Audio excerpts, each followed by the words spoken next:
දවසක් කියලා හැමෝටම මම කලින් දවසක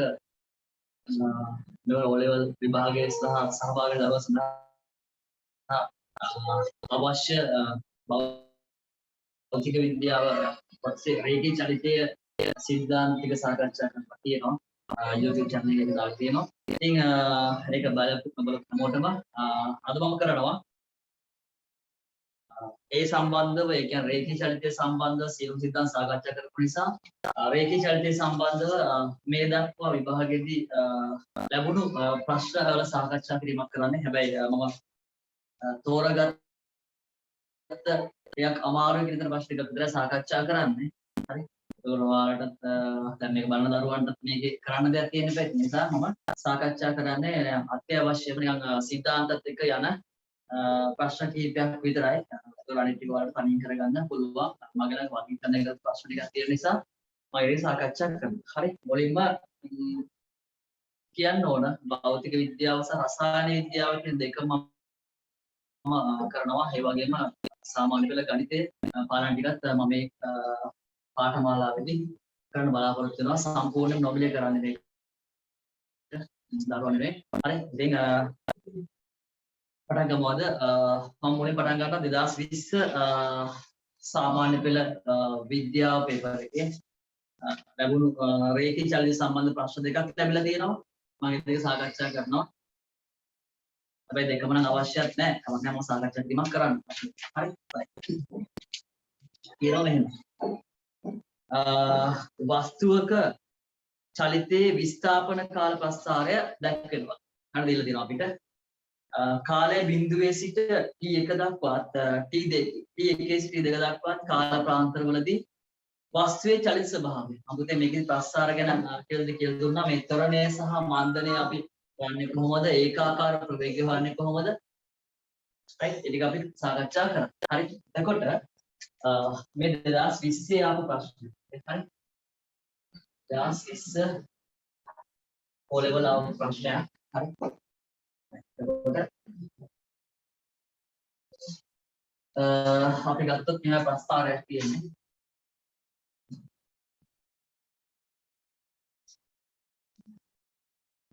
මේක විස්ථාපන කාල ප්‍රස්ථාරයක්. විස්ථාපන කාල ප්‍රස්ථාරයක්. ඉතින් මේකේ මට හිතෙන්නේ මේක ඇත්තේ මෙහෙම. හරි. මෙන්න ගිහිල්ලා මෙන්න මේ වගේ කොටසක් තියෙනවා. right. එතකොට මෙතන තමයි බිඳුව තියෙන්නේ. මෙයාගේ T1 සහ දෙන T2. හරි. ඒක මොනවද? චලිත ප්‍රස්ථාර දීලා තියෙන්නේ විභාගෙදී. හරි. right. එතකොට මේක ඊටම සරල ප්‍රශ්නයක්. විස්ථාපන කාල ප්‍රස්ථාරය ගත්තාම පුතේ සාමාන්‍ය විස්ථාපන කාල ප්‍රස්ථාරයක හරි බ්‍රයිට්නස් පොඩ වැඩි කරන්නම්ම. හරි. විස්ථාපන කාල ප්‍රස්ථාරයකදී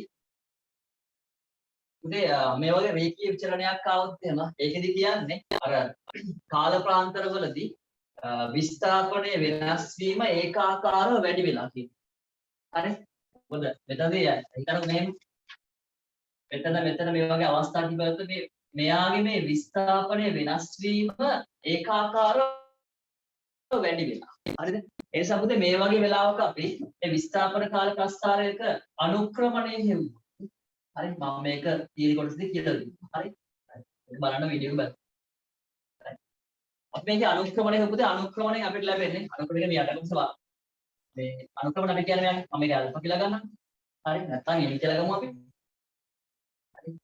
අපි අනුක්‍රමණය වලට පුතේ මෙන්න මේක බෙදීම මේ කණ්ඩායම. හරි. මේ කණ්ඩායමක බෙදීම මේ කණ්ඩායම.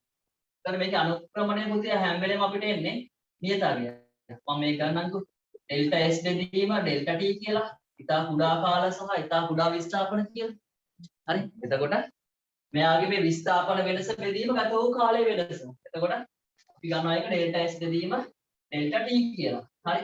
එතකොට මම බලමු මේක සරල රේඛාවක් නේ තියෙන්නේ. හැබැයි මෙයාට ආනත රේඛා. ඒ කියන්නේ කාලාක්ෂයට ආනත රේඛාවක්. ඒක සරල රේඛාවක්. ඒ නිසා එයාගේ මේ ලක්ෂණය පටන් ගත්තාම මෙතන නම් පුතේ මෙයාගේ අනුක්‍රමණය එක භාගයක්. මේ අපි හොයන මේ අනුක්‍රමණ එක මාර්ගයක් වෙනවා අවස්ථාව. ඒ නිසා මොකද වෙන්නේ?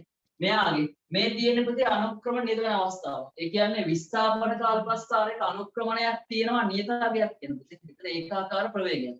එහෙනම් ප්‍රස්ථාරේ බිඳුවේ ඉඳන් T1 දක්වා තියෙන්නේ ඒකාකාර ප්‍රවේගය.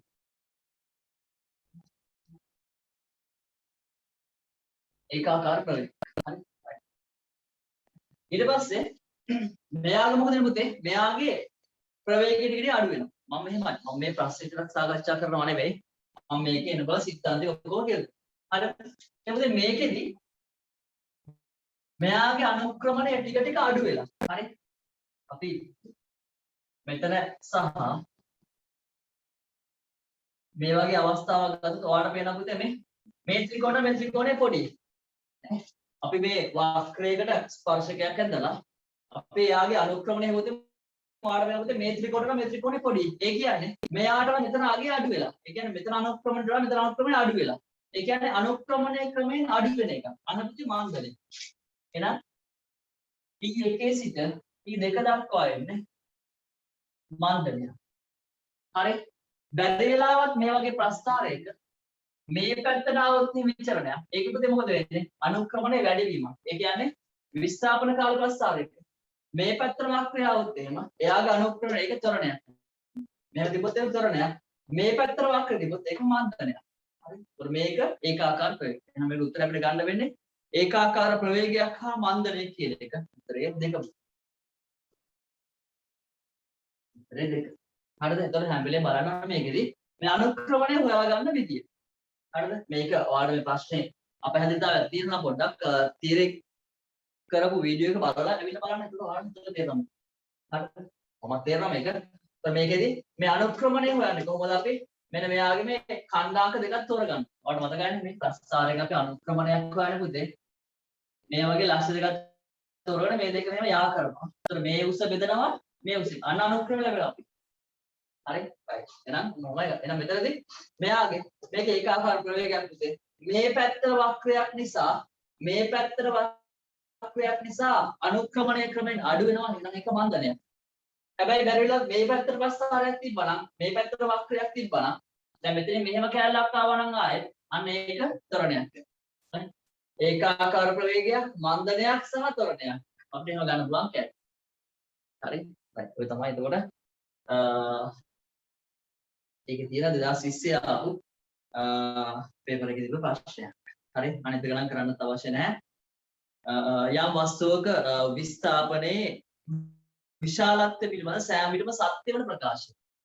විස්ථාපනය කියන පොතේ යම් කිසි තැනක යම් කිසි ලක්ෂණයක් අතර කෙටිම දිග. නේ? යම් කිසි ලක්ෂණ දෙක කෙටිම දිග. මම ඒක පොඩ්ඩක් පැහැදිලි කිරීමක් කරන්න. හරි.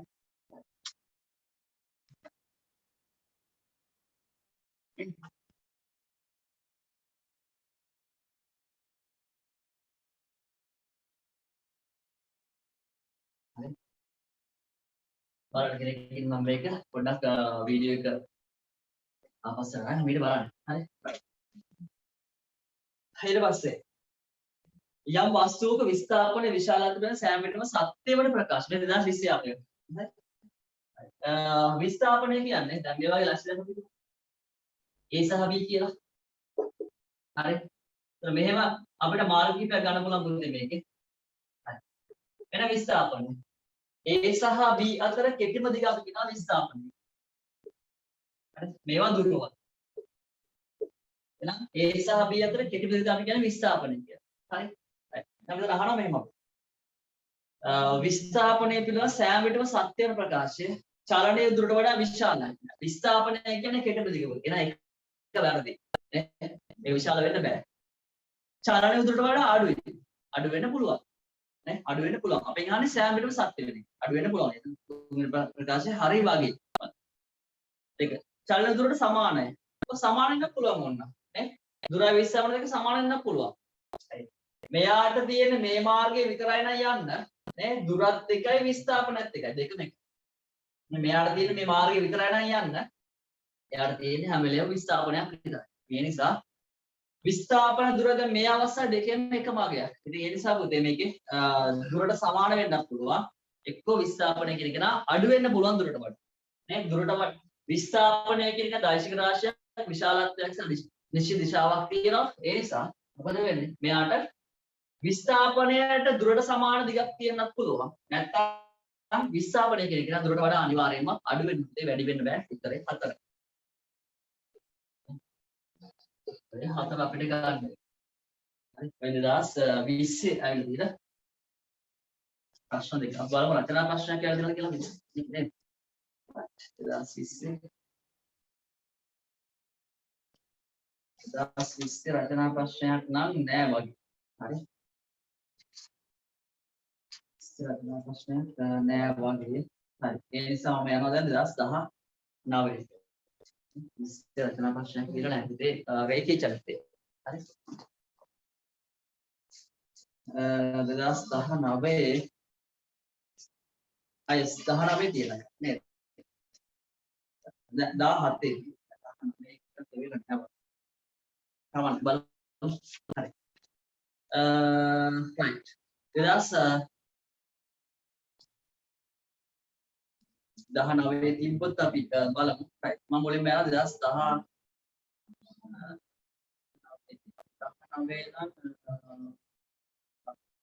අතිය 19 ප්‍රශ්න තුනක් තියෙනවා.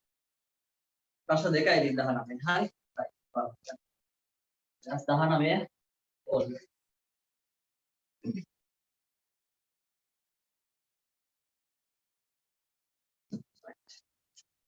ඒකෙත් සරල ප්‍රශ්න දෙකක් අහන්නේ.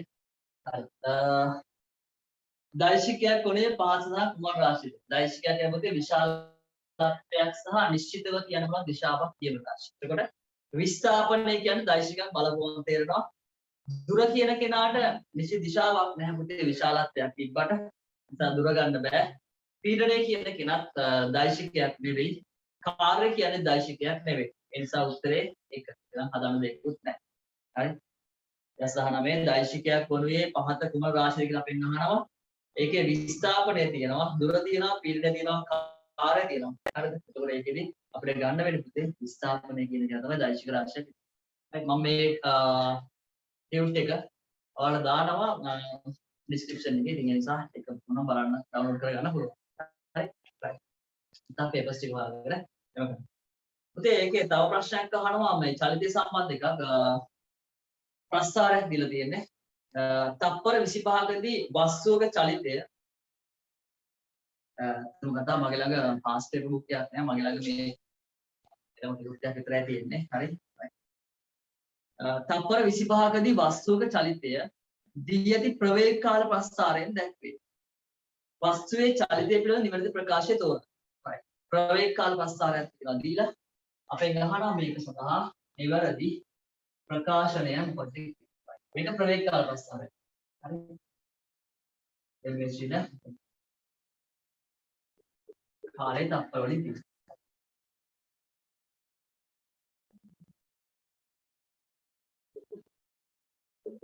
එන්න මේ වගේ ප්‍රස්ථාරය තියෙන්නේ. හරි. එතකොට එක බිඳුවයි එතන උපරිම ප්‍රවේගය 10ක් දීලා තියෙනවා අපිට. කාලේ තප්පර 10 තියෙනවා. කාලේ තප්පර 20 තියෙනවා. කාලේ තප්පර 25 තියෙනවා. 25 තියෙනවා. right. ඔන්න ඔබයි තියෙන්නේ. හරි. වස්තුවේ චලිතය පිළිබඳ නිවැරදි ප්‍රකාශය තෝරන්න. වස්තුවේ මන්දනය 2 ms 2 right. බලන්න. මේක ඒකාකාර ප්‍රවේගයක්. අයි හැම වෙලේම 10. ඒ කියන්නේ කාලය වෙනස් වුණාට ප්‍රවේගය වෙනස් වෙලා නැහැ. එහෙනම් තප්පර 10 ඉඳන් තප්පර 20 දක්වා ප්‍රවේගය වෙනසක් නැහැ. අනේ ඒකාකාර ප්‍රවේගය. ඒකාකාර ප්‍රවේගයක් තියෙනවා. හරි. මේක පුතේ කාලයත් එක්ක ප්‍රවේගය උඩරිම 10 ඉඳලා අඩු වෙලා. එහෙනම් මේක මන්දනය. හරි. මේක පුතේ කාලයත් එක්ක ප්‍රවේගය වැඩි වෙලා බිඳුවේ තියෙදි බිඳුවයි ඊට පස්සේ ඉතින් තප්පර 10ක් උපරිම ප්‍රවේගය 10ක් වෙනවා. එහෙනම් ප්‍රවේගය වැඩි වෙනවා. එහෙනම් මේක තොරණ. ඒ ප්‍රවේග කාල ප්‍රස්ථාරයක් අපි ගන්න ප්‍රවේග කාල ප්‍රස්ථාරය පුතේ අපිට විස්ථාපන කාල ප්‍රස්ථාරයක අනුක්‍රමණය ලැබෙන්නේ අපිට ප්‍රවේගයක්. හරිද? මේකේ අනුක්‍රමණය ලැබෙන්නේ ත්වරණයක්. හැබැයි විස්ථාපන කාල ප්‍රස්ථාරයක අනුක්‍රමණය නියත නම් තමයි ප්‍රවේගයක් ලැබෙන්නේ. අනුක්‍රමණය වැඩි වෙනවා නම් එයා ත්වරණයක් අනුක්‍රමණය අඩු වෙනවා නම් එයා මන්දනයක්. අපි අර කලින් කතා කරා වගේ. වස්තුවේ මන්දනය බලපන්න මන්දනය කියලා පොඩක් බලන්න. අපි දැන් පුතේ වස්තුවේ මන්දනය හොයන්නේ කොහොමද? මන්දනය හොයන්නේ මෙන්න මේ කොටසේ අනුක්‍රමණය හොයාගන්න. බලන්න. අනුක්‍රමණය හොයාගන්න මේ කොටසේ. දැන් බලන්න අනුක්‍රම හොයනවා m හරිද? මම 3 කියලා දානවා මේ කොටස මේක 2 මේක 1. මම කොටස් සමාන කරේ. හරි. මම m3 කියලා ගන්නම්. m3 සමානයි පුතේ. අපිට අනුක්‍රමණය කියන්නේ y අක්ෂයේ කණ්ඩායම. ඒ කියන්නේ මෙන්න මේ කණ්ඩාංකයේ බෙදීම මේ කාලාක්ෂයේ කණ්ඩායම. එයාගේ 10 අඩු කිරීම බිඳුව. 10 උපරිම අවම බිඳුවයි. බෙදීම මෙතන 25 අඩු කිරීම 20 පුතේ. 10 බෙදීම 5යි 2යි ms ඍණ 2යි. එහෙනම් ටික හරි නේද? ඊළඟ ප්‍රකාශය. වස්තුවේ මන්දන 2යි ms ඍණ 2 වේ. අනිත් ඒවා දිහා බලන්නත් ඕනේ. අපිට එහෙනම් මේ උත්තර එනවා ඇත්තේ ඒක. නේ? අනිත් ඒවා බලන්නත් ඕනේ. බලමු කවන්නේ. වස්තුවේ විස්ථාපනය ශුන්‍ය වේ නෑ පුතේ. ප්‍රවේග කාල ප්‍රස්තාවයක විස්ථාපන කරනකොට මේ සම්පූර්ණ වර්ගඵලය නේ. විස්ථාපන කාල ප්‍රස්තාවයක වර්ගඵලය හොත් අපිට ලැබෙනවා යාගේ විස්ථාපනය. බලන්න. ප්‍රවේග කාල ප්‍රස්තාවයක වර්ගඵලය හොත් අපිට ලැබෙනවා විස්ථාපනය. බලන්න වර්ගඵල ලැබෙනවා අපිට ප්‍රස්තාරයේ වර්ග. ප්‍රස්තාරයේ වර්ගඵල. අපි හෙව්වොත් එක් කොටස ත්‍රිකෝණයක් මේක ත්‍රිකෝණාශ්‍රය මේක ත්‍රිකෝණයක්. එහෙනම් බලන්න මෙතන භාගයක් ආධාරක පාදයේ 10යි පුතේ. ලම්බ උසත් 10යි. මෙයා උසත් 10යි නේ. 10යි. ධන මේ කොටස ත්‍රිකෝණාශ්‍රය. එහෙනම් දිග ගුණ කිරීම පළල. උස 10යි මෙයත් 10යි. එහෙනම් 10 ගුණ කිරීම 10යි. ධන මේ කොටස ආය ත්‍රිකෝණයක්. එහෙනම් භාගයක් ආධාරක පාදයේ 25න් 20ක් ගියාම 5යි උස 10යි. බලන්න 5යි මෙතන 50ක් එනවා. මෙතන 100ක් එනවා. මෙතන 5යි 5 5 25. එහෙනම් බලන්න පුතේ කීයද කියලා? 150 175යි මීටර විස්ථාපනයක් තියෙනවා. විස්ථාපනය බිඳුවක් කියන එක වැරදි. ප්‍රවේග කාල ප්‍රස්ථාරයක අපි විස්ථාපනය හොයන්නේ ඒ ප්‍රස්ථාරයේ වර්ගඵලය හොයන්න. මේ වර්ගඵලය හොයුවා අපිට ලැබෙනවා මේක ත්‍රිකෝණයක් අන්න හොයාගත්ත ත්‍රිකෝණ වර්ගඵලය භාගයයි ආධාරක පදමුනේ ලම්බ උස. ත්‍රිකෝණ වර්ගඵල හොයන්නේ නේද? හරි. ඒතර මේකේදී ත්‍රිකෝණාශ්‍රයක් තියෙන හැබැයි මේක සමානත්‍රයක් වෙන්නේ අපිට. මොකද දෙපැත්තම සමාන නිසා 10 වරක් 10යි 100යි. මේ ටික ආයෙත් භාගයක් ආධාරක පාදයේ 25න් 20ක් ගියාම 5යි ලම්බ උස 10යි. නෑ 175ක් එනවා. එහෙනම් ඒක වැරදි. නේ? දෙක වැරදි. වස්තුවේ ත්වරණය 10යි. උදේ මේක අනුක්‍රමණ ගන්න අපි. බලන්න. මේක හොයුවොත් එම අපි මම m1 කියලා ගන්නම්. m1 සමාන වෙන පාට පැන කියලා යන්න. m1 සමානයි මොකද්ද? m1 සමානයි අනුක්‍රමණ කියන්නේ පුතේ මෙන්න මේ අක්ෂය බෙදීම මේ අක්ෂය 10 බෙදීම 10යි. බලන්නකො මේකත් 10යි මේකත් 10යි. සා 1යි ms ඍණ 2යි. එහෙනම් 1යි ms ඍණ 2යි යාගේ ත්වරණය. හරි මන්දර 10යි. වස්තු 10යි ms ඍණ ප්‍රවේගයෙන් තප්පර 20ක් චලිත වියද නෑ පුතේ. 10කින් යන්නේ මෙතනින් පටන් ගත්තා මෙතනට එනකම් මේ ඒකාකාර ප්‍රවේගය යන්නේ තප්පර 10 ඉඳන් තප්පර 20 දක්වා විතරයි. ඒ නිසා තප්පර 10යි යන්නේ 20ක් නෙමෙයි. නේ? එහෙනම් වස්තුවේ ප්‍රවේගය 10යි ms ඍණ 1 වෙන්නේ තප්පර 10ක ඉඳන් තප්පර 20 දක්වා තප්පර 10ක් කාලයක් විතරයි. ඒ නිසා හතරක් කරන්නේ පුතේ උත්තරේ එක වස්තුවේ මන්දනය දෙකයි. මේව බලන්න ඕනේ මම නිකන් කියලා. ඒ කියන්නේ හරි උත්තරේ ආවට පස්සේ අනිත් බලන්න එපා. ඒක කාලනාස්ති කරන්න. හරි? ඒ නිසා මෙයාගේ අපිට පුළුවන් ගන්න උත්තරේ හරි. ඔතන 2019 ඇවිල්ලා දෙන ප්‍රශ්න දෙක පුතේ ස්ප්‍රේකි චලිතයෙන් MCQ ප්‍රශ්න දෙක. හරි. 18 තියෙනවා බං 18 තියෙනවා සාමාන්‍ය නේද?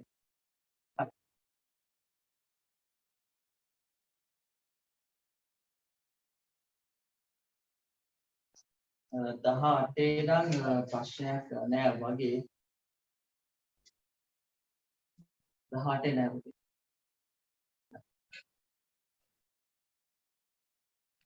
18 නෑ ඊට පස්සේ බලමු 17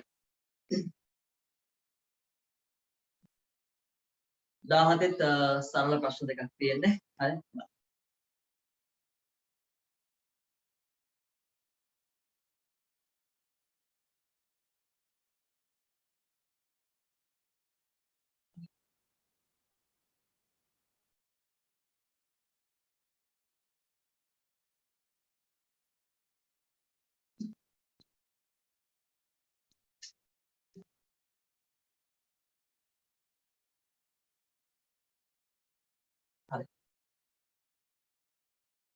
නෑ 17. 17. හරි.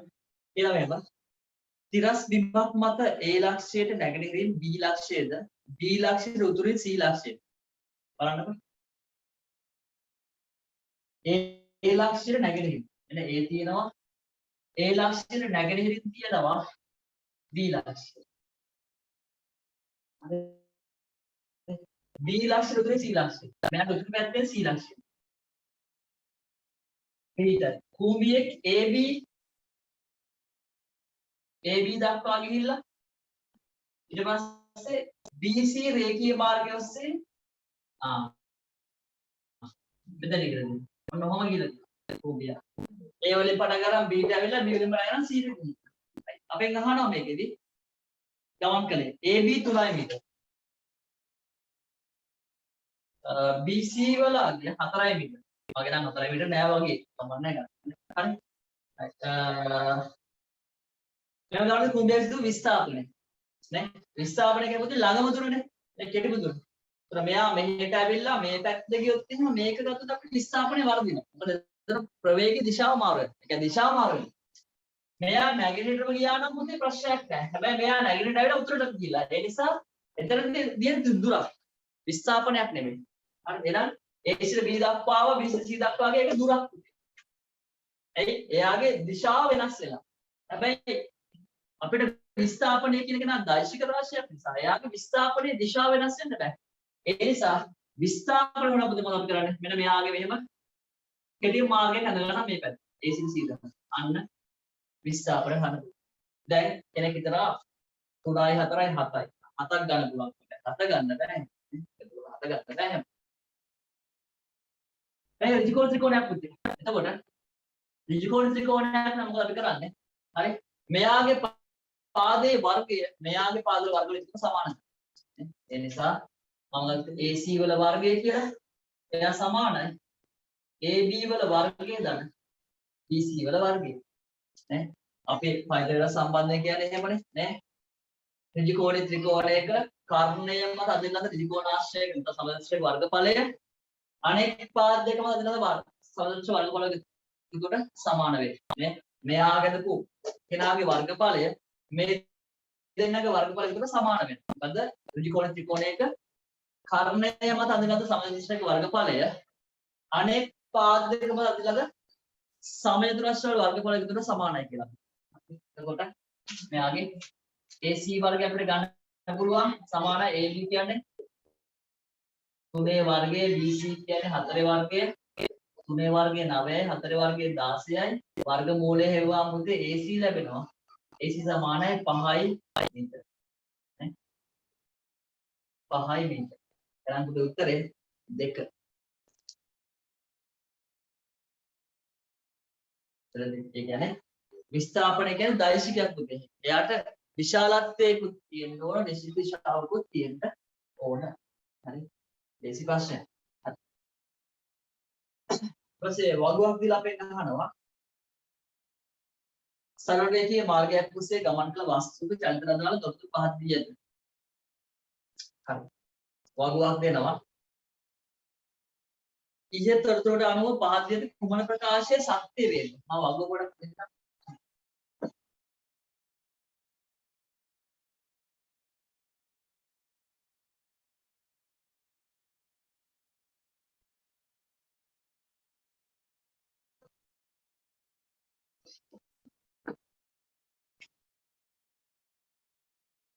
මේක කාලය මේක විස්ථාපනය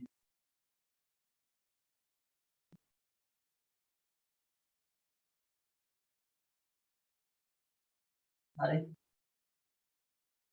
බිංදුව 1 4 2 8 3 10 4 14 5 16 6 18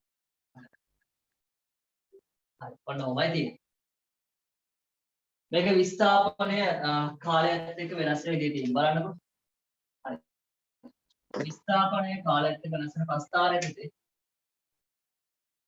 පළවෙනි තප්පරය තුල මීටර 4ක් ගිහිල්ලා දෙනවා යා දෙවෙනි තප්පරේ ඉඳලා මෙතන 4ක් කියලා දෙනවා. කිසි අවුලක් නැහැ. ඈ හරි. එතකොට මේ තුන්වෙනි තප්පරේ ගත්තාම පුතේ දැන් මෙතන වෙනස බලන්නකෝ. 8න් 4ක් ගියාම 4යි. එහෙනම් පළවෙනි තප්පරේ 4ක් ගිහිල්ලා දෙවෙනි තප්පරේ 4ක් ගිහිල්ලා. හැබැයි තුන්වෙනි තප්පරේදී 10න් 8ක් ගියාම පුතේ 2යි. බලන්න වෙන විස්ථාපනයේ වෙනස් නේ. මෙතන 4යි මීටර අවුලක් නැහැ. මෙතන 8න් 4ක් ගියාම ඒත් 4යි මීටර. ඒකත් අවුලක්. මෙයාගේ පුතේ 10න් 8ක් ගියාම 2යි.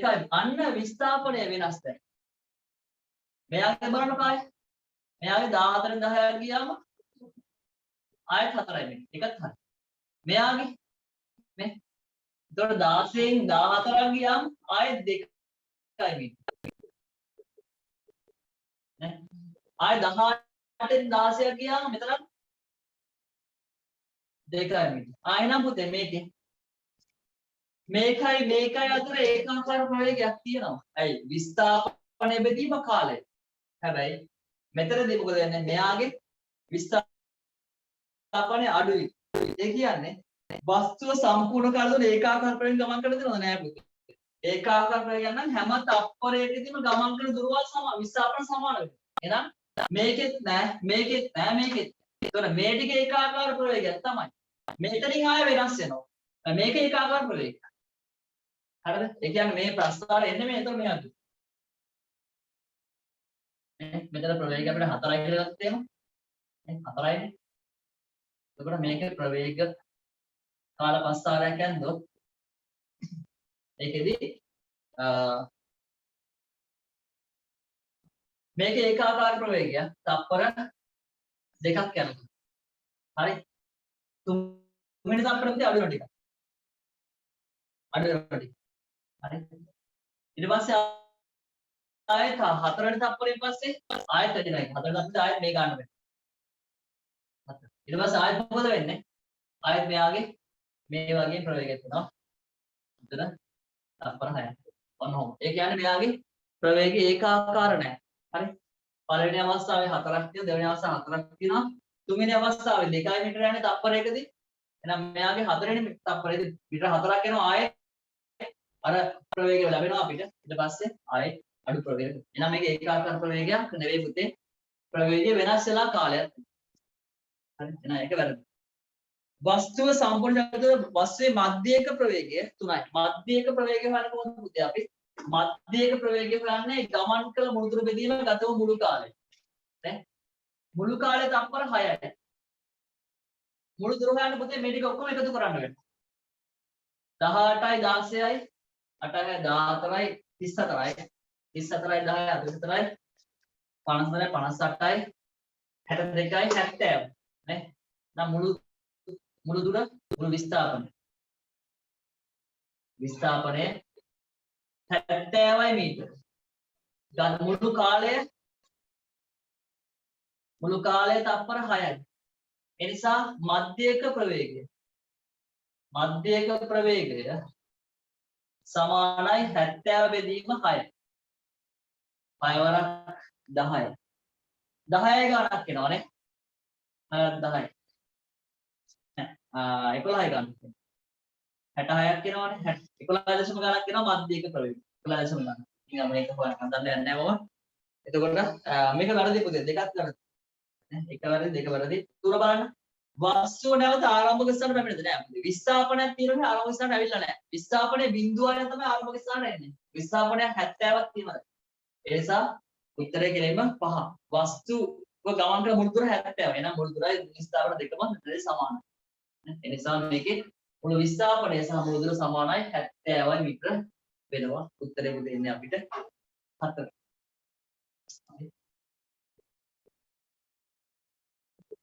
හතරයි. ඒතර වගේ ප්‍රශ්නයක් දිහා බලලා මේව මොකුත් ලියන්න නැතුව විසඳා ගැනීමේ හැකියාව තියෙන්න ඕන. හරි? ඒ නිසා මම ඊට මේක මේ පාඨමාලාව ගෲප් එකක් හදලා තියෙනවා. ඉතින් ඒ ගෲප් එකේ ඉන්න දරුවන්ට බලන්න පුළුවන්. අනිත් අයට YouTube එකේ දානවා. ඉතින් මාත් එක්ක සම්බන්ධ වෙන්න මම කියනවා. මේකට කිසිම අයකිරීමක් කරන්නේ නැහැ. සම්පූර්ණ නොමිලේ කරන්නේ. විභාගය දක්වාම. ඒ නිසා අවශ්‍ය කෙනෙක් ඉන්නවා නම් සම්බන්ධ වෙන්න. ඔයාලට ඕන ප්‍රශ්නයක් ඒ වෙලාව අහලා දැනගන්න පුළුවන්. ඕන වෙලාවක අහන්න පුළුවන්. මොකද ගැටලුවක් ආවොත්. හරි. ඒ නිසා සම්බන්ධ වෙන ඒකට මේ වගේ සරල ප්‍රශ්න තමයි තියෙන්නේ ඇත්ත. නේ? ලොකු අමාරුවක් නැහැ. භෞතික විද්‍යාව, රසායන විද්‍යාව මේක මම කරලා දෙන්න. හරි. වෙලාව දින්ද කරන්න ඕන මොකද නිසා ටිකක් කාලයකට ප්‍රශ්නයක් තියෙනවා. හරි. ඊට පස්සේ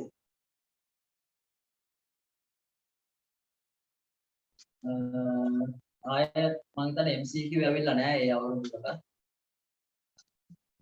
ඒ ප්‍රශ්න ඇවිල්ලා නැහැ. මම ඒ නිසා යනවා. පොඩ්ඩක් මේකේ තියෙනවා රේඛී චලිත සම්බන්ධ 2017 ආපු රචනා ප්‍රශ්නයක්. මම ඒක සාකච්ඡා කරනවා. දැන් යන්නේ ඔයාලගේ පාස් පේපර්ස් තියෙනවා. පේපර්ස් ටික බලන්න නැත්නම් මේකේ ටියුට් එකේ PDF එකක් දාන්න.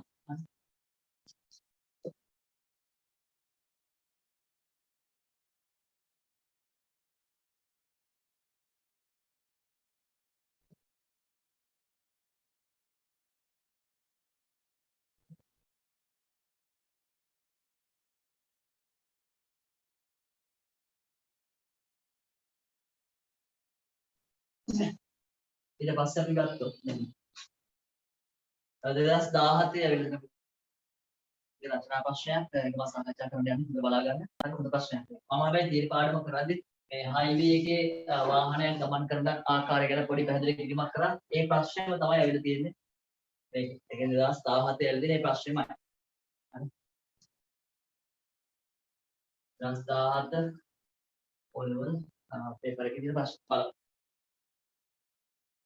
මාර්ගයක වාහනයක් ධාවනය කිරීමේදී ප්‍රවේශම් වියුතු අතර අනිවාර්යයෙන්ම මාර්ග නීති පිළිපැදිය යුතුයි. හරිනේ අපි දන්නවනේ කොහොමද නේ. ඒතර සමහර තැන්වල ආදර වේග සීමා ගහලා තියෙන මේ වේග සීමා ඉක්මවල යන්න හොඳ නැහැ. නේ? ඒ වගේම කහ ඉරක් වගේ තියෙනවා නම් මාර්ගයේ අපිට සාමාන්‍ය කහ ඉරක් තියෙනවා කියලා සංඥා කරන්න ඉස්සරහින් පොඩි සලකුණක් දාලා දෙන ඒ නිසා ඉස්සරහා කහ ඉරක් තියෙනවා තේරුම් ගන්න පුළුවන්. නේ? ඒ වගේම ඉස්සරහා වංගුවක් තියෙන එක සටහන් කරලා තියෙනවා දැනග. ඒ වගේ දේවල් පිළිපදින්න ඕන මාර්ගයක ගමන් කරද්දී නැත්නම් තමයි ඔය අනතුරු වැඩි වෙන්නේ නේ. ඒතර මිනිස්සු නොසලකිල්ලෙන් ගමන් කරන නිසා තමයි රට වාහන අනතුරු ගොඩක්ම වැඩි වෙන්නේ. ඉතින් ඒ නිසා මේ මාර්ග නීති නිවැරදි පිළිපදිනවා නම් ඇත්තටම මාර්ග අනතුරු විශාල ප්‍රමාණයක් වළක්ව ගන්න පුළුවන්. හරි. එතකොට අනිවාර්යෙන් මාර්ග නීති පිළිපදින්න ඕන. රයිට් බලන්න. තව දෙයක්. ඒ පාර වටපිටා ඉන්න අයට හානියක් වෙයි කියලා අපි කරන්නේ. ඒ වගේම අපි වාහනයක නැංගලා පස්සේ අපි සාමාන්‍ය වාහනේ ඇතුලේදී අපි පිළිපදින නීති කිහිපයක් තියෙනවා. එතකොට දුරකථන පාවිච්චි කරන උඹ නැහැ ඩ්‍රයිව් කරන වෙලාවට නේ. ඒ වගේම සීට් බෙල්ට් එක සීට් බෙල්ට් දා ගන්න අනිවාර්යෙන්ම නේ. ඒ වගේම රේදුර දැනගන්න ඕන. හැම වෙලේම තමා වාහන නැගලා පස්සේ තමා සීට් බෙල්ට් එක දාගත්තා වගේම අනිත් අයගේ ආරක්ෂාවට ඒක දාගන්න කියලා යාළුවා දැනුවත් කරන්න. හරි. දැන් සාමාන්‍ය වාහන වල පැසෙන්ජර් සීට් එකේ බෙල්ට් දාපේ නැත්නම් සාමාන්‍ය ටික දුරක් යද්දී වාහනේ පොඩි එලාම් එකක් වදිනවා. ඒ නිසා ඒක සහවුරු කරගන්න පුළුවන් සීට් බෙල්ට් දාලා නැහැ කියලා. ඒ කොහොම වුණත් තමාගේ යුතුයකම තම වාහන නැගන පස්සේ ඒ දේ පිළිපදින එක නේ. වාහනේ ගමන් කිරීමේ රිදුරා මෙන්ම මගින්ද ආසන පටි පැනදීම වැදගත්. මේට හේතුව කුමක්ද? දැන් පුතේ දැන් මම වාහනේ යනවා කියලා. මම වාහනයක නැංගකට පස්සේ පුතේ වාහනේ දැන් වේගෙන් යනවා නම් ඒ වාහනේ වේගය මටත් අයිති වෙනවා. ඒ වාහනේ වේගය මටත් අයිති වෙනවා. ඒක වාහන ඇතුළේ තියෙන හැම එකකටම මේ වේගය අයිති. හරි. එතකොට ඒ වාහනේ වේගය මටත් අයිති නිසා එකපාරටම අපි ඉස්සරහින් දැකලා මොකක් හරි පයින් දැකලා කවුරු හරි බාර හරහා රේදුරා බ්‍රේක් එක පෑගුවොත් තිරිංග පෑගුවොත් මොකද වෙන්නේ? අපිට වාහනේ වේගය තිබ්බ නිසා දැන් වාහනය නවතිනවා. වාහනේ වේගය අඩු කරගන්න. හැබැයි පුතේ අපිට ආසන පටි පැනගෙන නැත්නම් සීට් බෙල්ට් දාගෙන නැත්නම් මොකද වෙන්නේ? අපිට වාහනේ වේගය තිබ්බ නිසා අපි වාහනේ වේගෙන් ඉස්සරහට විසිනවා අපි. හැබැයි වාහනේ නැවතිනවා. මොකද අපිට අපිව නවත්තන්න බාහිර බලපෑමක් කොහෙන්වත් නැහැ එතන. ඉතින් ඒ නිසා බාහිර බලපෑම දෙන්නේ කවුද? සීට් බෙල්ට් එකකින්. ඉතින් බෙල්ට් එක නැත්නම් මොකද වෙන්නේ? අපි ඉස්සරහට විසිලා සමහරට විදුලි ඉස්සරහා විදුලි කඩාන ඉඳ ගන්නත් පුළුවන්. ඒ නිසා මොකද වෙන්නේ? සාමාන්‍යයෙන් අපි කරන්නේ මොකද්ද? අර වාහනේ නැග්ගම වාහනේ ගමන් කරද්දී අපිට වාහනේ වේගය ලැබෙනවා. නේ තව උදාහරණයක් මම කියන්නම්. සාමාන්‍යයෙන් අපි බස් එක යන ගමන් පාරායිනේ කවුරු ඉන්න දැකලා යාළුවෙක් ඉන්න දැකලා අපි වාහනේ බස් එකකින් එළියට පනිනවා. හරිද? හැබැයි ඉතින් අධික වේගයක් දෙන්න පනින්න බෑ අපිට. සාමාන්‍යයෙන් හෙමින් යන බස් එක නම් අපිට පනින්න පුළුවන්. හැබැයි පුතේ හිතන්නකෝ වාහනේ ගමන් කරන්නේ 20යි. ඒ කියන්නේ තප්පරයකට 20ක ප්‍රවේගයෙන් කියලා. ඒතර මම වාහනයෙන් පනින්න වෙලාවෙත් මට ඒ වේගය තියෙනවා. නේ? වාහනයෙන් පනිද්දි මගේ අතපය නේ හැම මගේ ඇඟේ හැම අවයවයකටම මොකද වෙන්නේ? අර වාහනේ වේගය තියෙන බස් එකේ වේගය තියෙනවා. ඒ නිසා මොකද වෙන්නේ? මම එකපාරට පොළොවට පැනලා වාහනේ ඉලිට පැනලා මම හිටගත්තොත් පුතේ මට අර වාහන බස් එකේ වේගය තිබ්බම මගේ හැම කොටසකටම කකුල් දෙක විතරක් පොළවේ ස්පර්ශ වෙන නිසා කකුල් දෙක විතරක් නවතිනවා පොළවේ. නේ? කකුල් දෙක විතරක් පොළවේ නවතිනවා. හැබැයි අපේ ඇඟේ අනෙක් කොටස් තාම අර වාහනේ වේගෙන් යන්න හදනවා. ඒ නිසා අපි ඉස්සරහට මෙහෙම වැටෙනවා. කකුල් දෙක විතරක් නවතිනවා. හැබැයි අපේ අනෙක් කොටස් වලට නවතින්න ක්‍රමයක් නැහැ. ඒ නිසා අපි අනිවාර්යෙන් වැටෙනවා ඉස්සරහට. ඒ නිසා බස් එකකින් බැහැලා සාමාන්‍යයෙන් පොඩි දුරක් ඉස්සරහට දුවන්න ඕන.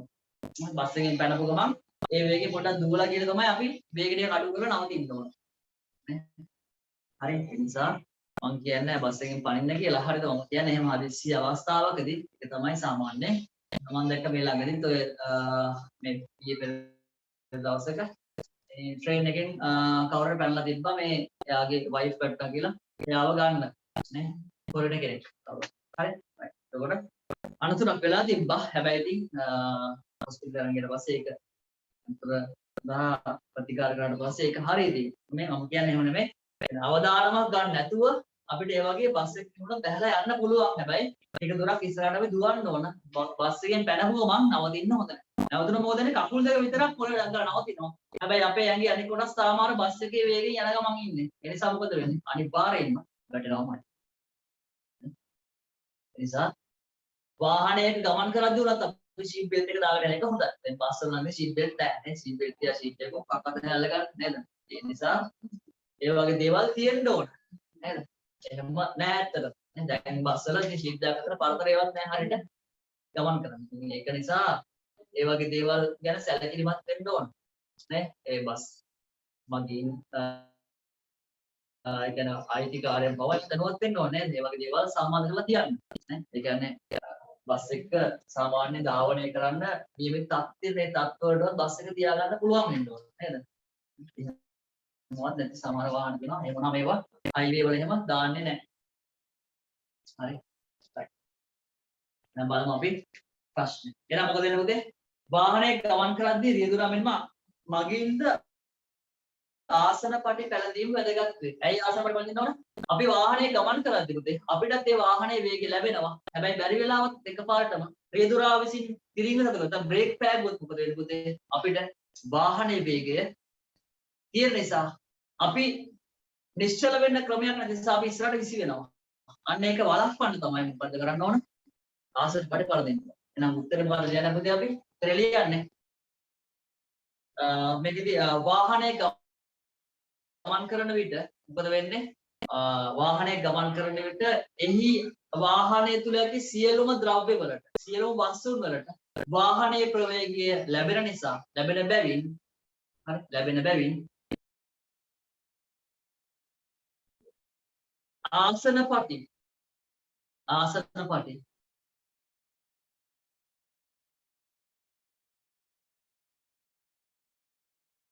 පැලඳ නොසිටියහොත් ආසන පටි පැලඳ නොසිටියහොත්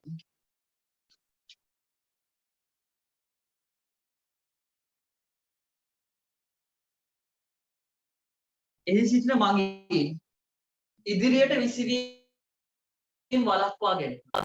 එහි සිටින මගින් ඉදිරියට විසිවීම වළක්වා ගැනීමට. ඒ කියන්නේ වාහනේ වේගය හම්බ නිසා ඒ වේගය නිසා මේ මගින් හදිස්සියවත් තිරිඟෙදුවොත් එහෙම මොකද ඉස්සරහට විසි වෙන බලනවා. අන්න ඒක වළක්වන්න තමයි මොකද කරන්න ඕනේ? ආසන පටි පණ දෙන්න ඕනේ. හරි මම උත්තරේ ලියන්න යන්නේ. ඊට කියනවා මම. ඔබ එකී සඳහන් කළ පිළිතුර සහ සම්බන්ධ චලිත නියුටන් නියම ලියා දක්වන්න.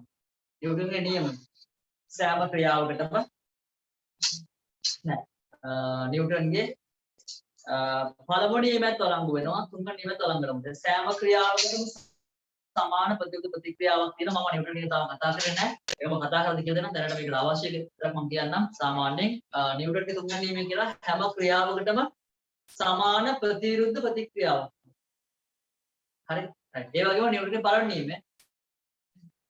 නිව්ටන්ගේ පළවෙනි නියමය කියලා පොතේ මොකද්ද? යම්කිසි වස්තුවක වස්තුවක් මත බාහිර අසමතුලිත බලයක් නොයදෙන තාක් මොකද වෙන්නේ? වස්තුව එක්ක ඒකාකාර ප්‍රවේගයෙන් ගමන් කරනවා නැත්නම් වස්තුව නිශ්චලතාවයම තියෙනවා. හරි. ඒක අපි නිව්ටන් නියම යටතේ කතා කරමු ප්‍රශ්න. හරි. මොකද ඒක දැන් මෙතන පැහැදිලි කරන්න ගියොත් එහෙම අපට ප්‍රශ්න සාකච්ඡා කරන්න වෙන්නේ නැහැ. අපි සාමාන්‍යයෙන් කියන්නේ නිව්ටන්ගේ තුන්වෙනි නියමය කියන්නේ හැම ක්‍රියාවකටම සමාන ප්‍රතිවිරුද්ධ ක්‍රියාවක් තියෙනවා. හරිද? නිව්ටන්ගේ පළවෙනි නියමයෙන් කියනවා යම්කිසි වස්තුවක් මත බාහිර අසමතුලිත බලයක්. පොඩ්ඩක් කියන්නම. දැන් මේ වගේ වස්තුවක් තියෙනවා මේ පැත්තෙන් සහ මේ පැත්තෙන්. මෙයාගේ ඉන්න 10ක් දෙනවා මේ පැත්තෙන් ඉන්න 5ක් දෙනවා. එතකොට පුතේ මොකද වෙන්නේ? මෙයාගේ මේ පැත්තේ බලය වැඩි මේ පැත්තට වඩා. අන්න අසමතුලිත බලයක්. හරි. දැන් මේ වගේ අවස්ථාවක් ආවොත් මේ පැත්තෙන් 10යි නිව්ටන් මේ පැත්තෙන් 10යි නිව්ටන් නම් පුතේ මොකද වෙන්නේ? මෙයාගේ දෙපැත්තේ බල දෙක සමානයි. අපි කියන එකට සමතුලිත බලයක්. හරිද? එහෙනම් මේ නිව්ටන්ගේ පළවෙනි නියමයෙන් කියන මොකක්ද? මෙන්න මේ වගේ බලයක් නොයදෙනකම්. මේ වගේ බලයක් තිබ්බේ නැත්නම්. ඒ කියන්නේ අසමතුලිත බලයක් තිබ්බේ නැත්නම්. මේ වගේ සමතුලිත බල නම් තියෙන්නේ. හරිද? පද්ධතියක් මත තියෙන්නේ සමතුලිත බල නම්. ඒ කියන්නේ දෙපැත්තෙම තියෙන බලයන් සමානයි. මොකද වෙන්නේ? එක්ක මේ වස්තුව නිශ්චලයි නැත්නම් මේ වස්තුව ඒකාකාර ප්‍රවේගයෙන් ගමන් කරනවා. ඉතින් මම මේක නිව්ටන්ගේ නියමය යටතේ කතා කරලා ඉතින් මම කියලා දෙන්නම්. හරි? මම නිකන් පැහැදිලි කරනවා කියන්නේ. ඒතර මේක තමයි අසමතුලිත බලය, මේක තමයි සමතුලිත බලය. එතකොට යම්කිසි පද්ධතියක් මත සමතුලිත බලයක් යොදනවා නම් පුතේ එක්ක ඒ වස්තුව නිශ්චලයි නැත්නම් ඒ වස්තුව ඒකාකාර ප්‍රවේගයෙන් ගමන් කරමින් තියෙනවා. මේක 10 වසරේ මම ඉතින් තුන්වෙනි පාඩම හතරවෙනි පාඩම වෙන පාඩම මොකද්ද කියලා. හරි? ඒකේ මේ වගේ අසමතුලිත බලයක් ආවම මොකද වෙන්නේ? මේ වගේ අසමතුලිත බලයක් ආවොත් එහෙනම් මොකද වෙන්නේ? එයා අනිවාර්යයෙන්ම තරණය වෙනවා. රෝමාන්තණය වෙනවා. ඒ නිසා අපි කතා කරමු. පාඩම එහෙනම් මේකට අවශ්‍ය වෙන්නේ මොකද්ද? නියමය මොකද්ද දැනගන්න විතරයි. මම නිකන් කියන්නම් මේකෙදි එනම් අවශ්‍ය වෙන පුතේ මේකේ නිව්ටන්ගේ පළවෙනි නියමයත් වළංගු වෙනවා. නිව්ටන්ගේ තුන්වෙනි නියමයත් අපිට භාවිත කරන්න පුළුවන් මේකෙදි. හරි? right. now මේක මොකද්ද වෙන්නේ? මේක තමයි අසමතුලිත බලය. මේක තමයි සමතුලිත බලය. එහෙනම් මේ නිව්ටන් කියන්නේ මොකද්ද? මේ බලය නෙමෙයි පුතේ මෙන්න මේ බලය. එහෙනම් නිව්ටන්ගේ පළවෙනි නියමයෙන් කියන්නේ යම්කිසි වස්තුවක් මත බාහිර අසමතුලිත බලයක් යෙදෙන්නේ නැත්තම් ඒ වස්තුව එක්කෝ නිශ්චලයි නැත්තම් ඒකාකාර ප්‍රවේගයෙන් ගමන් කරමින් තියෙනවලු. හරි? ඊට පස්සේ ප්‍රශ්න අංක 3. අධිවේගී මාර්ගයක ආරම්භයේ සිට එම මාර්ගයේ අවසානය දක්වා එහි වාහනයක් ධාවනය කිරීමට නියම කර ඇති උපරිම ප්‍රවේගයෙන් ධාවනය වූ එනම් වාහනයකට අදාළ විස්ථාපන කාල ප්‍රස්ථාරය මෙහි දැක්වේ. සාමාන්‍යයෙන් හයිවේ එකේ දාලා දෙනවා පැයට කිලෝමීටර් 100යි යන. හරි? ඒක තමයි උපරිම වේගය. ඊට යන්න බෑ. හරි. උපරිම ප්‍රවේගයෙන් ධාවනය වූ එනම් වාහනයකට අදාළ විස්ථාපන කාල ප්‍රස්ථාරය මෙහි දැක්වේ. මෙහිදී අධිවේගී මාර්ගයේ තිරස් හා සරල රේඛීයයි උපකල්පනය කර ඇත. ප්‍රස්ථාරයේ භාවිතයෙන් පහත් දී ඇති ප්‍රශ්න වලට පිළිතුරු සපයන්න. ප්‍රස්ථාරයේ භාවිතයෙන්. දේශි ප්‍රශ්නයක්.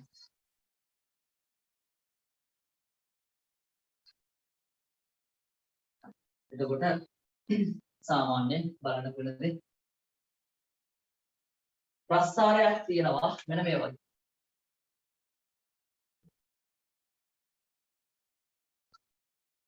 හැබැයි කියන්නේ විස්ථාපන කාල ප්‍රස්ථාරය. හරි? විස්ථාපන කාල ප්‍රස්ථාරයක් තමයි තියෙන්නේ. බිඳුවේ පටන් ගන්න තියෙන්නේ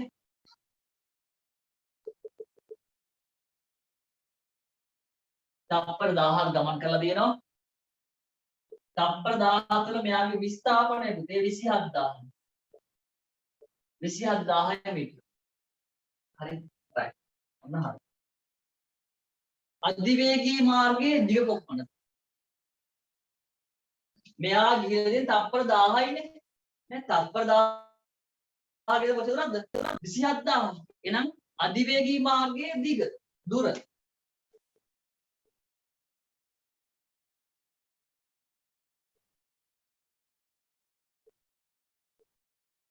27000 මීටර. නැත්නම් 2.27 කිලෝමීටර. 27 කිලෝමීටර. ඇයි? මෙයාට සම්පූර්ණ ගමන කාලය 1000යි තප්පර නම් එයා තප්පර 1000 තුල ගෙදෙන 27000 මීටර. ඒ නිසා අධිවේගී මාර්ගයේ දිග වෙන්නේ 27000 මීටර නැත්නම් 27 කිලෝමීටර. හරි. එම අධිවේගී මාර්ගයේ වාහනයක් ධාවනය කිරීම නියම කරති උපරිම ප්‍රවේගය ගණනය කරන්න. බලන්නකෝ. නේ? අධිවේගී මාර්ගයේ ආරම්භ සිට එම් මාර්ගයේ අවසාන දක්වා මේ වාහනය ධාවනය කිරීම නියම කරති උපරිම ප්‍රවේගය තමයි කියලා තියෙනවා. එතකොට උපරිම ප්‍රවේගයෙන් කියලා තියෙන්නේ කොච්චරද? තප්පර 1000 මීටර 27000. එහෙනම් මෙයාගේ උපරිම වේගය නැත්නම් ප්‍රවේගය ගන්න. හරි. අපි යන ප්‍රවේගය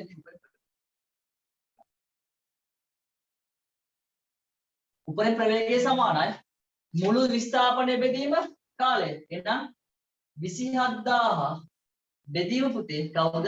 කාලය නැත්නම් මලියන විස්ථාපනය බෙදීම කාලය. අන්න විස්ථාපනය කියන්නේ පුතේ 27000. කාලය කියන්නේ තප්පර 1000යි. එහෙනම් 27යි නේ තප්පරයට මීටර. තප්පරයට මීටර. නේ ඕනම් එක පැය වලින් ගණන් පුළුවන් අපිට. නේ අපෙන් අහන්නේ උපරිම ප්‍රවේගයෙන් අපෙන් අහන්නේ දැන් සාමාන්‍ය අපි පැයකට මීටර හදන්න ඕන මේක හදනවා නම් හරි.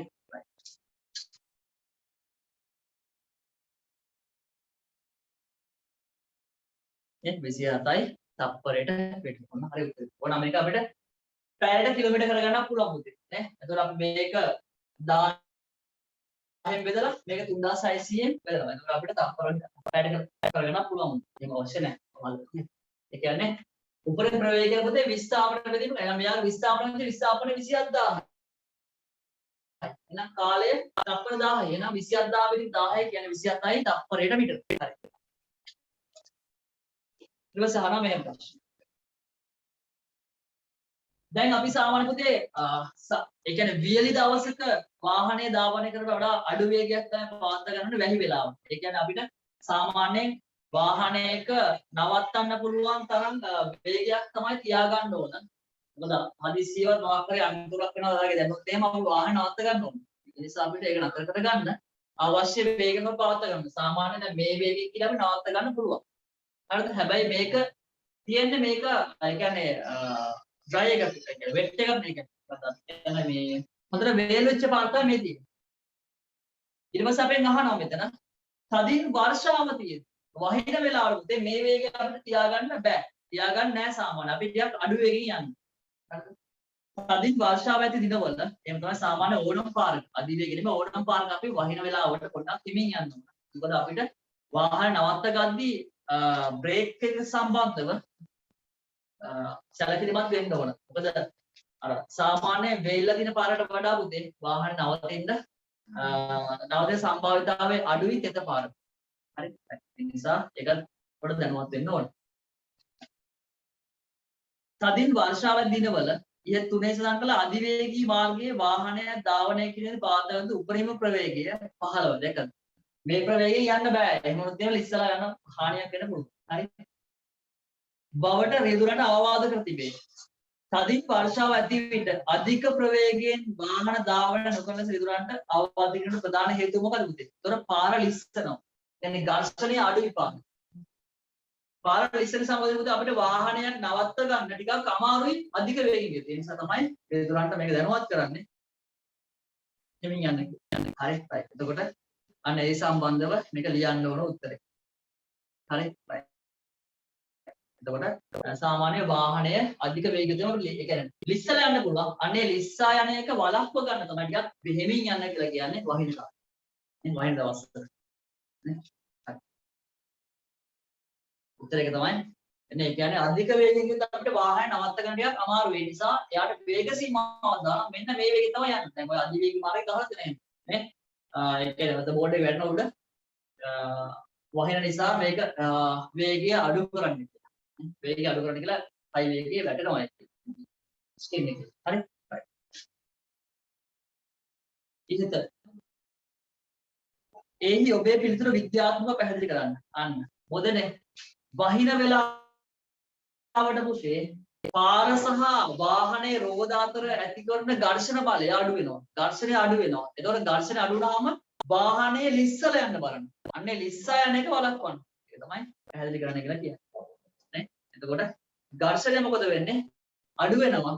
ඒ කියන්නේ රෝද සහ පාර අතර අර ඒ ලිස්සා යන එක වළක්වන්න අනිත් පැත්තට දෙන බලය අඩු වෙනවා. ඒ බලය අඩු වෙන නිසා මොකද වෙන්නේ? ලිස්සලා ගිහිල්ලා ඒ බ්‍රේක් එක යටනම් පෑගුවත්, උතරම් පෑගුවත් බ්‍රේක් එක සාමාන්‍ය වාහනේ ලිස්සලා යන්න පුළුවන්. ලිස්සලා ගිහිල්ලා අනතුරක් වෙන්න පුළුවන්. අන්න ඒ නිසා මේකට හේතුව මොකද පුතේ? වහින වෙලාවට රෝද සහ වාහනේ ටයර් සහ පාර අතර ඝර්ෂණය අඩු වෙනවා. ඒ අඩු වෙන නිසා මොකද වෙන්නේ? වාහන ලිස්සලා ගිහිල්ලා අනතුරක් වෙන්න පුළුවන්. ඒක තමයි උත්තරේ ලියන්න ඕනේ. හරි? එතකොට මොකද අපිට ලියන්න ඕන වර්ෂාව ඇති විට පාර සහ ටයර් අතර ඇතිවන ඝර්ෂණය අඩු වන බැවින් අනතුරු සිදු වෙන වැඩි විය. එමලිය. හරි. ඊට පස්සේ කියන C. තදින් වර්ෂාවේ දිනක ඊයේ තුනේ සඳහන් කළ අධිවේගී මාර්ගයේ ආරම්භයේ සිට අවසානයේ දක්වා ගමන් කළ B නම් වාහනයක චලිතය පහත පරිදි විය. ඒ කියන්නේ මේ තියෙන ඒ වාහනේනේ. දැන් මේ B වාහනයක් කතා කරන්නේ. එතකොට ඒ B වාහනේ චලිතය පහසුනම් පරිදි උනාලු. නිශ්චිතතාවයෙන් ආරම්භ කළ පළමු තත්පර 10 තුළ ඒකාකාර ලෙස ත්වරණය වේ. හරි. අපි අද ප්‍රස්තාවය අනිවාර්යයෙන් ප්‍රස්තාවය තමයි දෙන්න කියනවා බලන්න.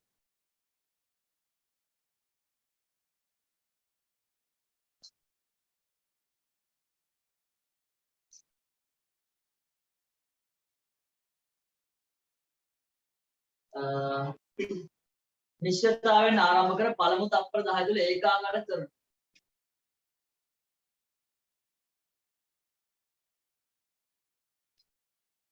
මම ප්‍රවේගකාර ප්‍රස්තාරයක් අඳින්නම්. හරි. ඉතින් බලමු අපේ ගණන් මොකද කියලා. ප්‍රවේගකාර ප්‍රස්තාර 10කට කරනවා අපිට කියන්නේ. හරි. බිඳුවේ පටන් ගන්නවා පුතේ තත්පර 10ක් යනකම් යනවා. තත්පර 10ක් යනකම් ඒකාකාරව ත්වරණය වෙනවා. ත්වරණය වෙලා උපරිම ප්‍රවේගය 15 ගන්නවා. උපරිම ප්‍රවේගය 15 ගන්නවලු. අවල ඉන්පස්සේ එම ප්‍රවේගයෙන් යම්කිසි කාලයක් ගමන් කර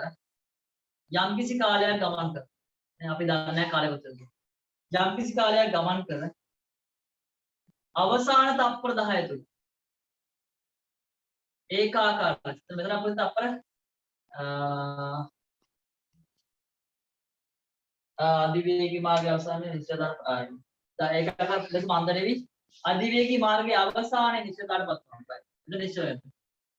දවුනේ මෙයාට මම කරා ටී කාලයක් කියලා නේ. ඉතින් ආයෙත් තත්පර ටී දාන 10යි. දැන් මෙතන ටී නේ. මෙතන තත්පර 10ක් හරි. මේ පාඩේ තත්පර 10යි. 10යි. හරි ඔන්නමයි තියෙන්නේ. B වාහන අධිවේගී මාර්ග ගමන් කරද්දී මුළු කාලය සොයන්න. අවසාන තත්පර 10යි මුලින් තත්පර 10යි පුතේ මෙන්න මේ කාලය අපි දන්නේ නැහැ. මේ කාලය අපිට හොයාගන්න වෙනවා. නේ? හරි. අවසාන තත්පර 10ක් තියෙනවා. බලන්න. තත්පර 10ක් තියෙනවා. මෙතන තත්පර 10ක් තියෙනවා. එහෙනම් තත්පර 20ක් හරිද? එතකොට අපි දන්නවා මේ අධිවේගී මාර්ගයේ සම්පූර්ණ දිග අපි දැන් දන්නවා. කොච්චරද? අධිවේගී මාර්ගයේ දිග.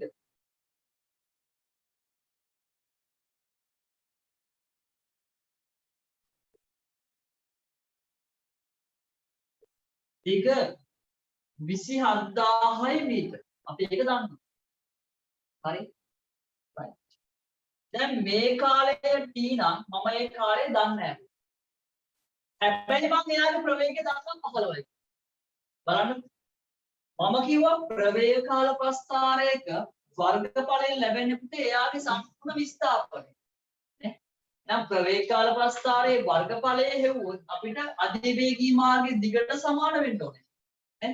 මේ ත්‍රිකෝණය, මේ ත්‍රිකෝණාශ්‍රය, මේ ත්‍රිකෝණය ගත්තොත් එම් පුතේ මෙන්න මේ සම්පූර්ණ කොටසේ වර්ගඵලය තමයි අධිවේගී මාර්ගයේ දිග කියන්නේ. එහෙනම් මට පුළුවන් මෙන්න මේ ප්‍රවේග කාල ප්‍රස්ථාරයේ මේ වර්ගඵලය හොයාගත්තා නම් ඒක සමාන කරන්න පුළුවන් කාටද? අධිවේගී මාර්ගයේ දිග. අන්න මම ගන්නවා මේ. ප්‍රවේග කාල ප්‍රස්ථාරයේ වර්ගඵලය. නේ? එතකොට මේ සම්පූර්ණ වර්ගඵලය ත්‍රිකෝණාකාර කැලි දෙකක් තියෙනවා. ත්‍රිකෝණාශ්‍රය. දැන් මම ගන්නවා මේව 1 2 3 මම ගන්නවා මේ භාගයක් ආධාරක පාදයේ 10යි ලම්බ උස 15යි පුතේ මෙයා උස 15යි නේ මෙයා 10යි මෙයා 15යි දාන මෙයා 15යි 15 වාරයක් t අපි දන්නවා t නෑ t දන්නේ එල්ජිකෝණ ආශ්‍රය වර්ගවල අපි වනේ යාගේ වර්ගවල කියන්නේ දිගුවල කිරීම පරණ නම් මෙයා 15යි මෙයා t දන්නේ ආයත මේක ත්‍රිකෝණයක් භාගයක් මෙයා 10යි ලම්බ උස 15යි හරි දැන් මේකේ එක ක්‍රම දෙන පොතේ හදන්න හරි මෙතන 5යි එයා 5යි සුදුත් 15 5ක් නේ 15 4ක් 4 60යි 75 දාන මෙතන 15 වාරයක් t දාන මෙතනත් ආයෙ පොතේ 75 75 මෙතන ආයෙත් පේන්නේ නැහනේ අවුල්ට ගන්න එක සුකරා මෙතන 75 දාන 15යි t දාන 75 සමානයි 150 දාන 15යි t එතකොට ප්‍රස්ථාරයේ වර්ගඵල දාගන්න. එහෙනම් ප්‍රස්ථාරයේ වර්ගඵලය සමානයි කාටද? අධිවේගී මාර්ගයේ දිගට. එහෙනම් 27000. එහෙනම් මෙයා 1 එහෙනම් 27000 සමාන වෙන්න ඕන කාටද? 150 ධන 15යි t වලට. අන්න අපිට t හොයාගන්න. නම් 27000 අඩු කිරීම 150 සමානයි 15යි t. මෙතන 150 ගියාම බලන්නකො 26යි මෙතන 10න් එකක් බලන්න බිඳුවයි 10න් 5ක් 5යි 9 9න් එක 8යි සමානයි 15යි t. දෙපැත්තම පුතේ 15න් බෙදා ගන්න. හරිද? දෙපැත්තම 15න් බෙදුවාම අපිට ගන්න පුළුවන් බලන්නකො t t සමානයි 26යි 850 බෙදීම 15 බලන්න 15 තරම් 1යි එතකොට 15යි ඉතුරු වෙනවා අපිට 11 118 බලමුද කියලා කරන්නේ කාලය කීයද බලමු පොඩ්ඩක්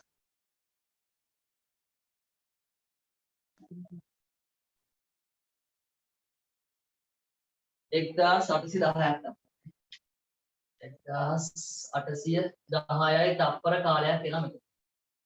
හරිනේ? ලේසි වැඩක් තියෙනවා. නේ? එතකොට මෙයාගේ අපිට ගන්න පුළුවන් කොහොමද? අධිවේගී මාර්ගයේ දිග සමාන කරනවා. හරි? මොනම මෙහෙම. එතන අධිවේගී මාර්ගයේ දිග සමානයි ප්‍රස්ථාරයේ වර්ගඵල. ඒක තමයි පුතේ අරන් දෙන්නේ ඒවා. හරි. අධිවේගී මාර්ගයේ දිග සමානයි ප්‍රස්ථාරයේ වර්ගඵලය. අන්න ගත්තා අපිට ලැබෙනවා මෙයාගේ කාලය කොච්චර. ඒක අපිට ගත්තා. අපි ගත්තත් ඊවලගේ නේ. හරි. E සමානයි 26850 බෙදීම 15 E සමාන 1810යි තප්පර කියලා අපිට නම්. හරිද? අපෙන් අහන්නේ පුතේ ඕක නෙමෙයි. අපෙන් අහන්නේ මෙයාගේ ගමන් කරන මුළු කාලේ. එහෙනම් මෙන්න මේ ටික 1810ක් එනවා. 10ක් එනවා මේ ටික එකතු වුණාම 1830ක්. නම් මුළු කාලය සමානයි 1830යි තප්පර. හරි. අර මුළු කාලේ හොයාගන්න. එහෙනම් මොකද කරන්නේ අපි? මේ වගේ අවස්ථාවකදී අධිවේගී මාර්ගයේ දිග අපි දන්නවා. ඒ නිසා එයාගේ දිග කියන්නේ මේ ප්‍රස්ථාරයේ වර්ගඵලය තමයි. එතකොට ප්‍රවේගකාර ප්‍රස්ථාරයක වර්ගඵලය හොයාගන්න. ඒ වර්ගඵලය පුළුවන් අපිට වර්ගඵලය සමානයි අධිවේගී මාර්ගයේ දිගට. පිළිගන්න ගන්න පුළුවන් වෙන්නේ.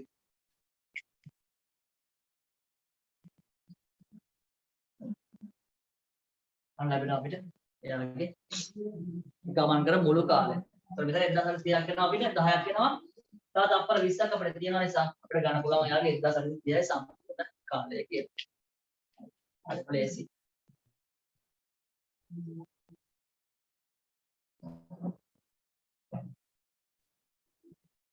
හරි.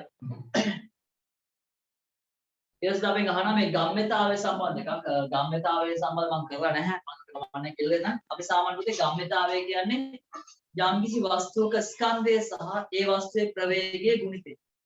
හරිද? අපි ගම්මිතාවය කියන්නේ යම්කිසි වස්තුවක ස්කන්ධය ගුණ කිරීම එයාගේ ප්‍රවේගය. එතකොට මෙතන අපිට ගම්මිතාවය ගන්න උපරිම ප්‍රවේග ගමන් කරන අවස්ථාව කියන්නේ මම හිතන්නේ B වාහනේනේ එයා 15 උපරිම ප්‍රවේගය. එහෙනම් උපරිම ප්‍රවේගය 15යි. එයාගේ ස්කන්ධය 3000 නිසා 3000 15 ඉක්ම කරලා අපිට පුළුවන් හදාගන්න ගම්මිතාවය.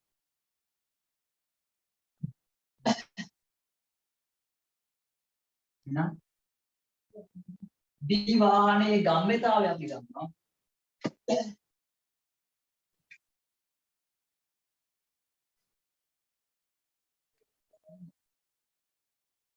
ගම්මිතාව සමානද? ස්කන්ධයේ ගුණ කිරීම ප්‍රවේගය.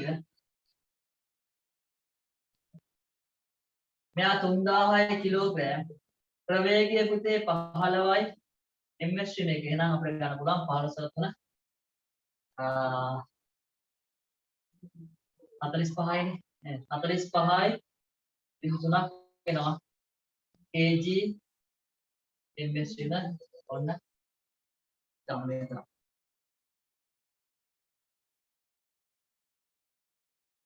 හරි. 45,000යි kg ms ශ්‍රේණියක් වෙනවා B වාහනේ ගම්මිතාව. ගම්මිතාව කියන්නේ ස්කන්ධ ගුණ කිරීම ප්‍රවේගය. නැත්නම් P සමානයි. P සමානයි අපි ගන්නවා M වාරයක් V. ගම්මිතාව කියන්නේ P. P සමානයි වාරය. ඔතන 2017 අපි වේගී චලිතේ රචනා ප්‍රශ්න පුතේ හරිම ලේසි. හැබැයි සිද්ධාන්ත හරියට තේරුම් ගන්න ඕන. ටිකක් වේගයෙන් කරේ. හරි. ඔයාලා මේ වේගය හදා ගන්න ඔය නිමෙන් මුට්ටල් රෙඩි කරලා හරියන්නේ නැහැ මේවා. වේගයෙන් කරන්න නැත්නම් ඔයාලා ස්ටෙප් එක අහුම අදින්න. ඒ නිසා දැන් මේ කියන සිද්ධාන්තේ පොඩක් ඔයාලා බලන්න. බලලා හදා ගන්න. එතකොට නිමෙන් නේද? එහෙම කරලා හරියන්නේ නැහැ මේ වගේ ඒවා. වේගයෙන් හදා ගන්න ඕන ඉස්සරහට යද්දී. ඒ කියන්නේ අපේ කාලය වටිනම. මේ වගේ සරල ප්‍රශ්නයක් ආවොත් එහෙම මොකද කරන්නේ?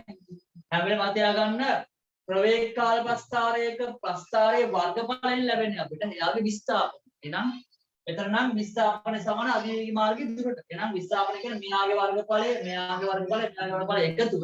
එහෙනම් වර්ගඵල එකතු අපි ලබනවා මෙහෙම. 75යි මේක 75යි, මේක 75යි, මේක 15 වාරයක් T. පිටින් හල උතන හරියද? තව ක්‍රම තියෙන ඕන තරම් පුතේ හදන්න. මම මේ සරල ක්‍රමයක් කියලා හදන්න පුළුවන්. නේ? නැත්නම් ඔයාලට මේකේ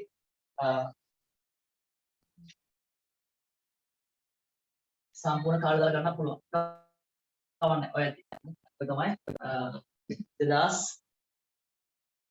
2017 රචනා ප්‍රශ්න ඕලෙවල වේදික චරිතය සම්බන්ධ එක.